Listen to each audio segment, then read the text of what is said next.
Hi, Dave Smith for Police One, and this is Roll Call Reality Training. Now today we're going to talk about dogs, but not the happy, friendly dog that sits on your lap at home. The dogs that police officers are forced to shoot, the dogs that come at us and attack us. How do we handle it? How do we deal with that? That's a tough thing, and I suggest all of you find a course on how to deal with aggressive dogs. In fact, a lot of you I know from a lot of states, like today we're going to talk about Colorado. No state's more sensitive about police shooting dogs than Colorado. In fact, no city is more sensitive than Commerce City, Colorado, where they've had 4 high-profile police shootings of dogs in recent years. I'll tell you, in 2013, Officer Robert Price was tried on charges of animal cruelty for shooting a dog named Chloe in November of 2012. Now let's watch the video of the actual shooting going down in a garage. Now this is captured with a neighbor's video, which is what led to the officer being prosecuted. Notice the animal control officer gets the catch pole around the dog's neck. Now you can see the dog then immediately turns its aggression toward that animal control officer, the CSO that's there. Then you see Officer Price stepping in. Now another officer has tased this dog twice while this is going on, to no effect. Now ironically, it's this exact evidence that we're watching that the jury used to clear the officer, which had been used to charge the officer. Now, one of the problems with this video is it starts with what appears to be a contained dog that is being captured by the police. Now, in fact, the officer's responding to an aggressive pit bull roaming a neighborhood, and that's dangerous. You have a dog that everybody's seen is aggressive. Now, they attempt to actually catch the dog with a catch pole, so they brought the right tools along, and the dog's aggression just became too great. Now, a lot of people advocate for the punishment of any officer using force against an animal, regardless of the cause. And these people, that's part of the problem with this entire video, is the people who are advocates for dogs and cats and animals in general are simply ready to have an officer eaten over any officer use of force. They will never see it with eyes that are objective about our right to protect ourselves and our need to protect each other in the community. Now recently a Texas deputy was fired after his video where it came out of him shooting a dog. Now watch this as this dog jumps out of the back of the pickup truck. Now you can see the dog is, again, aggressive. The dog is quite, territorial, but it's a small dog. The deputy shoots the dog, then as the owner is pleading for him to shoot the dog again to finish it off, he backs out and drives away. Now, the thing is, the sheriff has fired or terminated this deputy because he's received so many threats that he feels as long as the deputy remains with the sheriff's office that all the agencies at risk. I'm talking about death threats. So as you can see, the people who follow these dog shootings are a rabid bunch themselves. So now you've watched 2 dog shooting videos, and we see how different dog-police confrontations can be. So here's what I want you to do. I want you to get with your squad and watch both of these shootings, watch this video, and then talk about how you handle aggressive dogs. If your agency has a canine handler, bring him or her down and have them talk to you about dealing with an aggressive dog. Again, they know a lot about that, and they can give you real pointers on how to gain control or even avoid a problem with the dog.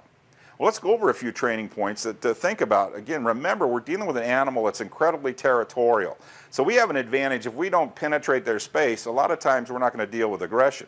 The problem we have, though, is when we got to go arrest daddy or mama and that dog's there. And that's the kind of aggression that we're going to run into. The dog's territorial and protecting what's his or hers, and that makes them even more dangerous.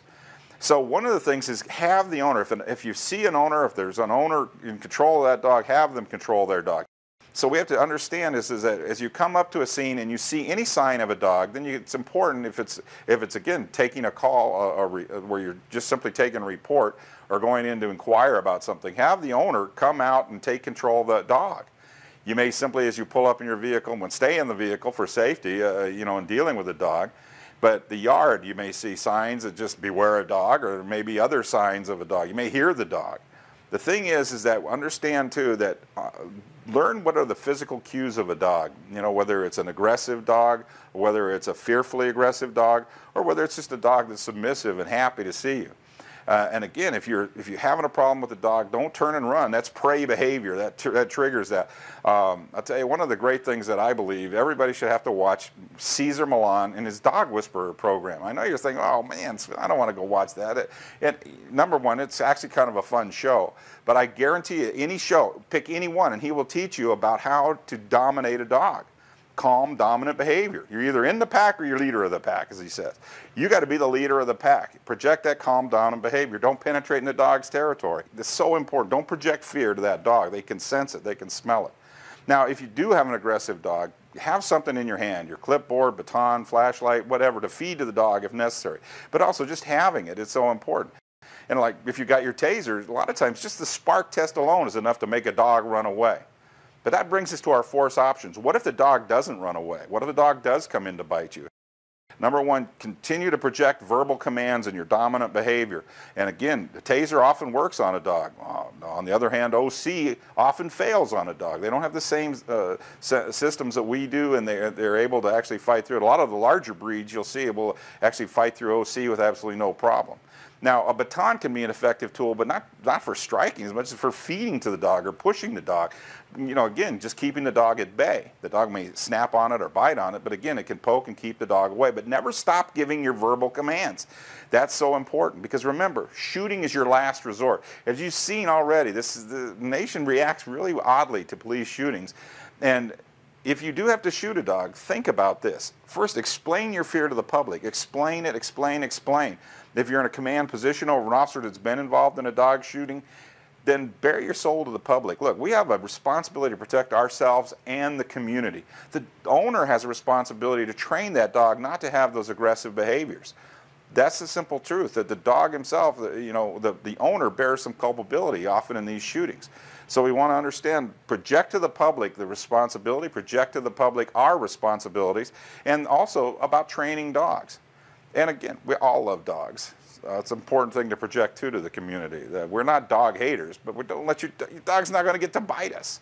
Now finally, before anything happens, take time to learn about better ways to handle dog aggression or fearful dogs. And another great resource there is your animal control officers. In fact, they're a good one to take along if you're responding to a residence where you know you have an aggressive dog. But this is all important stuff to think about because it's becoming higher and higher profile. Colorado even passed a law because of these shootings. So we have to understand that shooting a dog is going to be a highly sensitive subject, regardless of the dog's actions. To learn better ways to handle that dog, understand that there's all that training available. Go to policeone.com. In fact, go to policeone.com daily to get your news, information, and training. If you haven't yet, download the app to your smartphone so you can get it right there on your phone. And finally this. Learn about dogs, be careful, but also remember, they're unpredictable. But the most unpredictable thing you deal with on every call is a human being.